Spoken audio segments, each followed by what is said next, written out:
Il y a quelques mois, j'avais fait cette vidéo dans laquelle je vous présentais mon portefeuille ETF et dans celui-ci, il y avait 4 ETF sectoriels et aujourd'hui, l'objectif de la vidéo, c'est de vous montrer pourquoi j'ai arrêté d'investir sur les ETF sectoriels.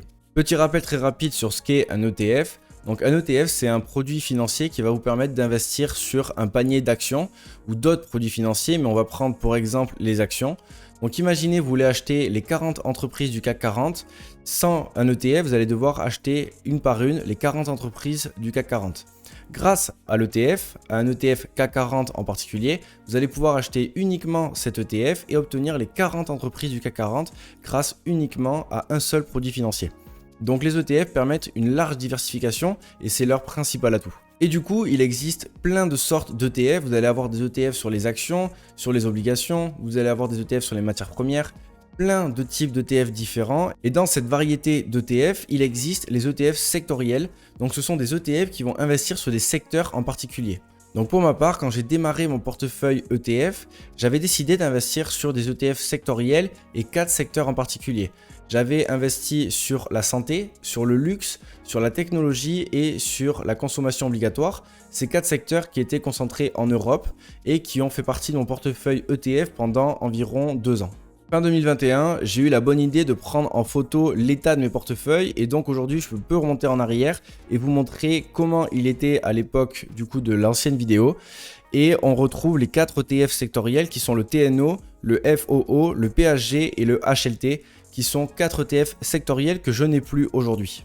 Ces ETF me servaient à être exposé sur l'Europe, donc il a bien fallu que je le change par quelque chose et j'ai décidé d'investir sur un indice beaucoup plus large.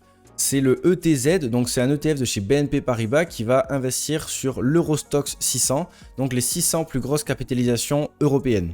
Maintenant, je vais vous montrer pourquoi j'ai fait ce choix, pourquoi je suis parti sur un ETF beaucoup plus large avec l'Eurostoxx 600 dans son entièreté et non plus sur des secteurs très particuliers. Et pour ça, on va passer sur TradingView pour que je vous montre justement les performances qu'il y a, en tout cas les différences de performance qu'on peut trouver entre l'indice très large et les différents secteurs. On se retrouve donc sur TradingView qui me sert à afficher les courbes et à comparer les performances. Et ici à l'écran, j'ai affiché l'ETZ, donc l'ETF qui me permet de suivre le Eurostoxx 600 dans son entièreté. Et on peut voir que depuis le début de l'année, il a fait moins 13,22%. Maintenant, on peut afficher les différents secteurs. Donc on va commencer par le HLT, c'est l'ETF sur la santé. Donc lui, il a surperformé, il a fait uniquement moins 1,67%. Si on affiche le Food and Beverage, donc celui sur la consommation obligatoire, on a une surperformance également et on est à moins 9,01%. Et c'est là que ça va devenir intéressant parce que si on affiche celui sur la technologie, on sous-performe énormément le ETZ avec moins 30,49%. Et au niveau du PHG, donc celui sur le luxe, on sous-performe également beaucoup moins, on est à moins 14,90%, mais on sous-performe encore l'Eurostoxx 600.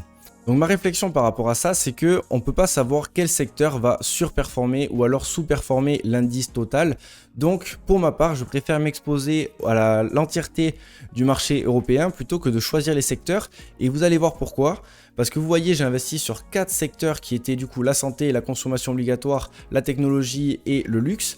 Et il me manquait un secteur, celui qui a performé énormément depuis le début de l'année, surtout dû à la guerre entre la Russie et l'Ukraine. Et vous allez voir que ce secteur, qui est le secteur de l'énergie, a surperformé énormément, mais je ne l'avais pas dans mon portefeuille. Donc c'est super dommage parce que j'étais exposé à 4 secteurs européens et il me manquait le secteur de l'énergie qui a énormément surperformé. Donc mes performances ont été moins bonnes que ce qu'elles auraient pu être avec l'ETF Eurostoxx 600.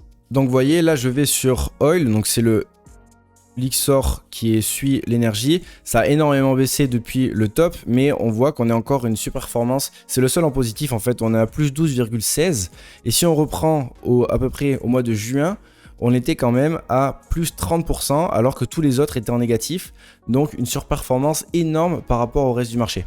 Voilà, maintenant que vous avez compris pourquoi j'ai décidé d'investir sur un ETF très large et non plus sur des secteurs, je vais vous montrer à quoi ressemble mon portefeuille ETF actuellement et du coup la répartition que je vise sur ce portefeuille. On se retrouve du coup sur mon tableau qui me sert à suivre mon portefeuille ETF et mis à part que sa tête a bien changé, on retrouve plus les ETF sectoriels et on retrouve l'ETF BNP Paribas Stock Europe 600 avec une grosse allocation sur cet ETF avec un objectif sur ce portefeuille de 30%. Donc en fait ce que j'ai fait, c'est que j'ai vendu tous les ETF sectoriels. Ça m'a certes coûté des frais, mais vu que le PEA est un vase clos, je n'ai pas eu à payer de fiscalité malgré le fait que j'étais en plus-value dessus. Et j'ai tout réalloué sur ce nouvel ETF avec aujourd'hui quasiment 3000 € sur celui-ci. Et pour ceux qui se demandent pourquoi j'ai une allocation si grande sur l'Europe au niveau de mon PEA, c'est parce que j'essaie de voir mon patrimoine dans le global, et vu que j'ai un portefeuille stock picking sur le S&P 500 majoritairement, ça me fait une grosse exposition aux marchés américains. Donc je préfère augmenter la part du marché européen dans mon portefeuille ETF pour trouver un bon équilibre. Du coup, mon portefeuille ETF n'a plus du tout la même tête qu'il avait il y a quelques mois.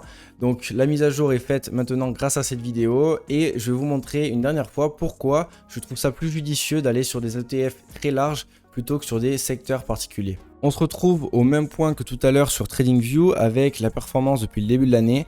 Et ce qui va être intéressant de voir, c'est que si on se met maintenant sur 5 ans, on peut voir que ça n'a plus du tout la même tête, avec le secteur de la santé qui surperforme et qui est en première position avec 51% de performance. Ensuite vient la technologie. Ensuite enfin arrive en troisième position l'énergie qui était en première tout à l'heure. Ensuite on a la consommation obligatoire. Ensuite, on a l'ETF global sur l'Eurostoxx 600 et enfin l'ETF sur le luxe. Donc ce que je veux vous montrer avec ça, c'est qu'il est très difficile de faire le choix des secteurs qui vont surperformer. À court terme, c'est un secteur qui va surperformer, en l'occurrence l'énergie depuis le début de l'année. Mais si on se met sur 5 ans, ce n'est plus ce secteur-là. Du coup, moi, en tant qu'investisseur particulier, je trouve ça très dur de choisir les secteurs qui vont surperformer.